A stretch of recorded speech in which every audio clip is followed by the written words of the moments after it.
I'm here today with only one relevant distinction.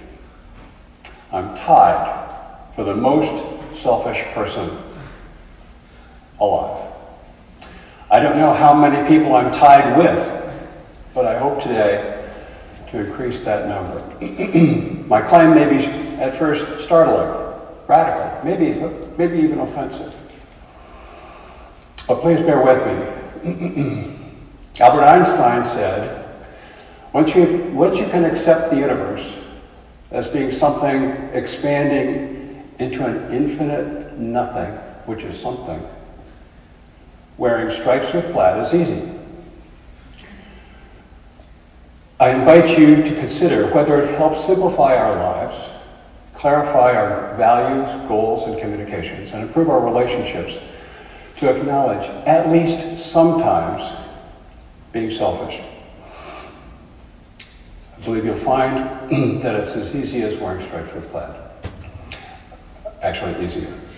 About 50 years ago, I was an intern in public affairs with the Coro Foundation in San Francisco. A gentleman named Nathan Jones gave a talk to the group of us interns, and he said he was completely selfish. That sure got our attention. He said, when the inmates I volunteer to help at San Quentin thank me for coming to see them, I say, this is his, Nathan Jones's quotation. I say, you don't need to thank me. I wouldn't be here if it didn't serve me to be here. The idea that choices, including altruism, are selfish, hit me and stuck. Seeing all my choices as essentially selfish has served me so well that I want to change, if I can, the common understanding of selfishness. I could use a word other than selfishness, egoism perhaps, but that would be to give in to the narrative that I'm challenging, that selfishness is bad. Now, a dictionary will define selfish as caring only or chiefly for self. I agree that caring only for oneself is a personal failing and a profound burden, actually. I'm here to share with you why I think people constantly make decisions and take actions that are chiefly for themselves, and that we all, would gain, would grow by doing so more consciously. While I can't change the operation of the laws of nature, or what other people think or do, what I do are my selfish choices. Many of my choices are routine: when I get up, what I dress, what I eat for breakfast, and so forth. But other daily choices are much more important. Whether and how I take care of myself, whether and when I exercise, how I balance work, rest, and play, how I manage my emotions, how I act towards other people, and whether I forgive or ask for forgiveness. These are examples of the results of my decisions, some deliberate, some impulsive, some even unconscious, under all of the circumstances and options that I perceive.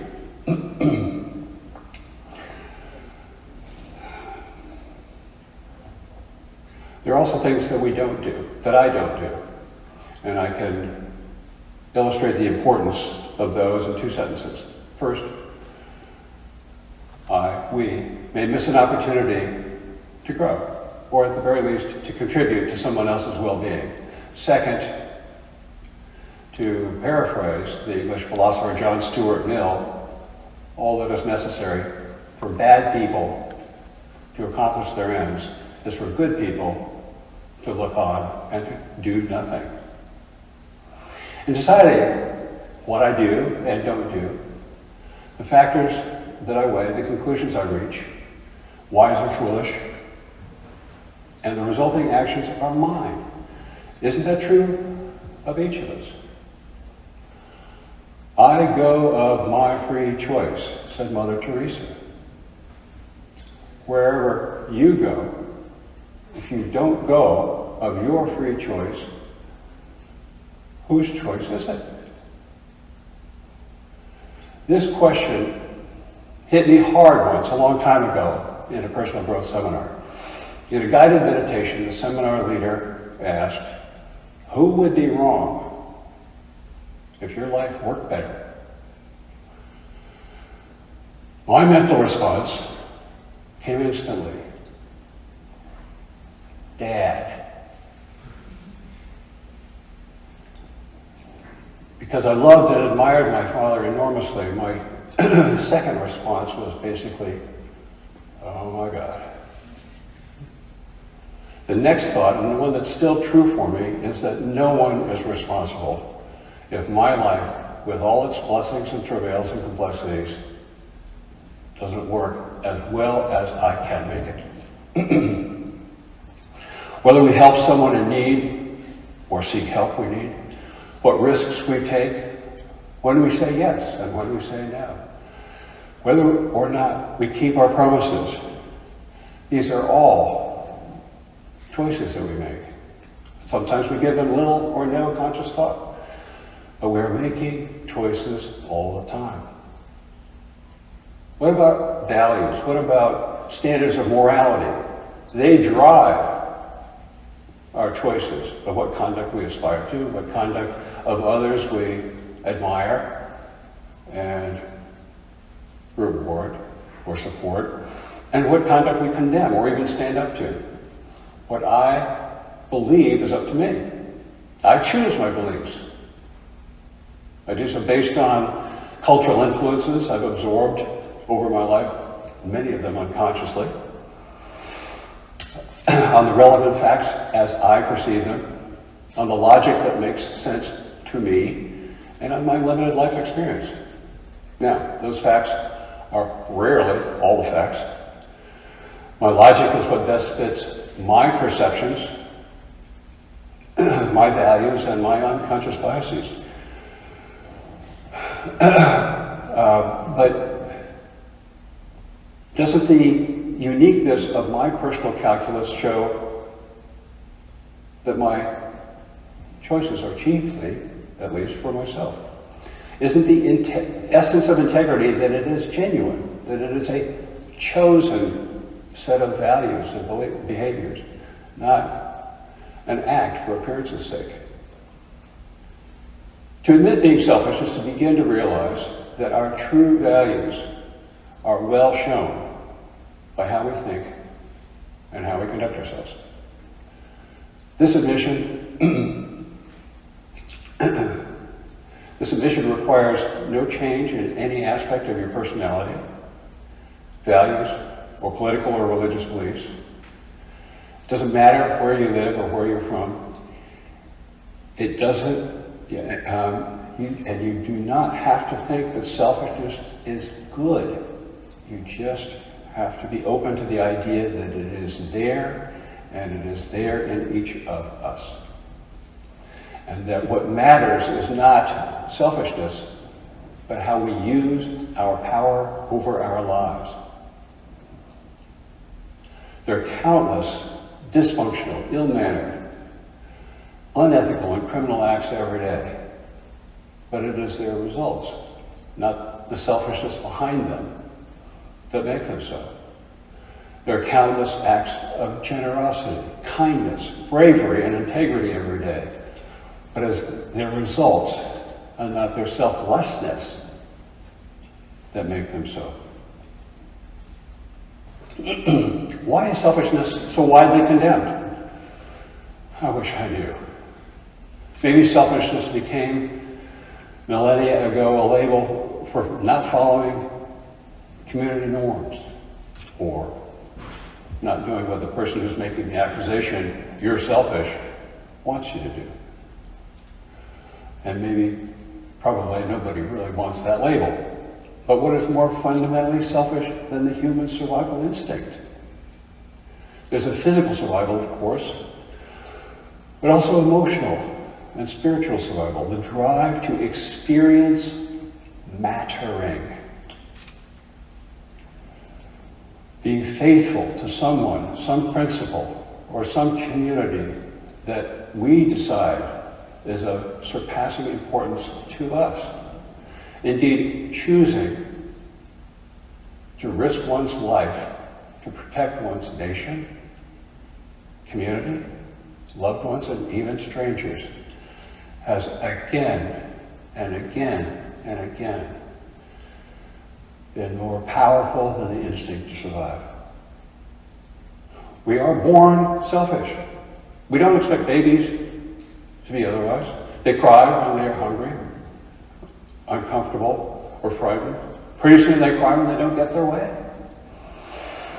Parents and others set boundaries and teach children, don't touch the stove. Don't take Kareem's toy. Share your crayons. Don't be selfish. Soon children learn that there is shame in being called selfish. As children, those we wish to please reward us with comfort and an end to criticism and shame for ceasing whatever we're being told was selfish. And so we begin to see selfishness as bad.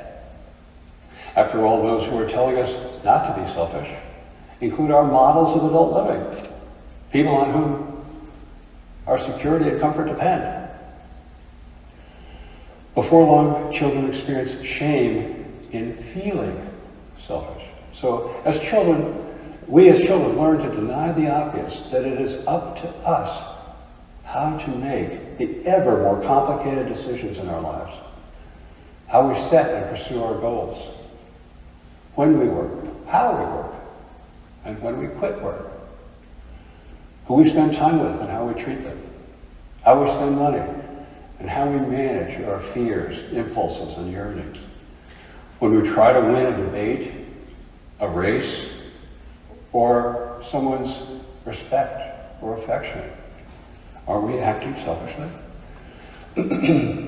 Except when addiction or other illness interferes with free choice, each of us is in charge of our own life, ultimately, and immediately. Yet an accusation of being selfish, a guilty feeling of selfishness, can bring anxieties and defensiveness roaring back.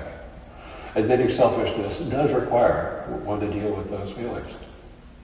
There are many beliefs which are challenged by accepting one's own selfishness. Beliefs like, I have to do this, which might be translated as, I have no choice. I'm entitled to do this, which might mean I don't have to rethink my choices. Or everyone else is doing this, which might mean I don't want to be different. It might just be useful to pause from time to time and ask, how's that working for me? If I feel like doing something, but it won't be consistent with my values or my best future, do I really want to do it? One might ask, how is it selfish to defend other people or principles, animals or places we believe need defending?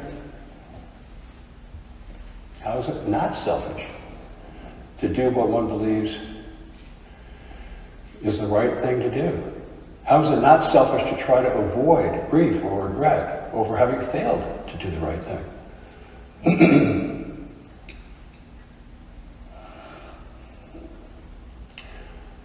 How is it selfish to obey the law? Well, how is it not selfish to think of oneself as law-abiding, as a member in good standing of a society based on the rule of law, and to avoid arrest and a reputation for breaking the law? How is it selfish to do what others tell us to do? Well, whether the order comes from a parent or a police officer or a mugger or a teacher, do we not weigh the benefits we perceive from compliance with the order against the costs we foresee of disobeying it, and do what we, perhaps very quickly, decide serves us best. Seeing our lives as a series of decisions for which we are responsible is both clarifying and liberating. Accepting one's selfishness turns out to be a light and comfortable garment compared to the heavy chainmail of trying to protect oneself from criticism for being selfish. Being responsible for our choices and their consequences, even error and folly, naturally prompts us to try harder to be smart about our choices, even to think about how big a decision might be, like spending more money than we have, or driving inattentively, or seeking thrills at the risk of potentially life-changing cost. It helps us grow toward our best selves because we get much more from doing so than from denying the extent of power over our lives. What I've described is one perspective, my perspective on selfishness. The fruit of the proverbial tree of the knowledge of good and evil, of right and wrong, turns out to be only the perception of good and evil. And perceptions of right and wrong and good and evil differ widely, to say the least. Admitting my selfishness, I can't criticize others for being selfish. Admitting that this is just my perspective, I can't criticize others who try to live unselfishly. Anyone to whom avoiding selfishness is a moral imperative should be respected for adhering to that value. For them, the cost of considering my view may be too high, and that's okay. What I seek is to reduce self-righteousness, not to assert that anyone is wrong to reject my view. Taking responsibility for our perceptions, beliefs, values, and choices in any manner makes it easier to acknowledge that beyond objective facts, and especially concerning the meaning and importance of facts, we should all speak not in pronouncements, but in perspectives. Anyone who thinks, after this talk, got it, everybody's selfish, and anyone who won't admit it is wrong, has missed this point, and missed the deeply personal nature of accepting one's selfishness. Conversations become more interesting and conflicts become easier to resolve when freed from feeling we must not appear selfish, let alone that we can't be selfish because the truth is ours alone. We seek openly to understand others' perspectives and respectfully to share our own. Unburdened of avoiding selfishness, our minds open to new ways of understanding people and situations, to be more thoughtful and collaborative in identifying options, our own and others, and to better understand the consequences and trade-offs of each. The point of considering the degree of one's selfishness is not to think better of oneself.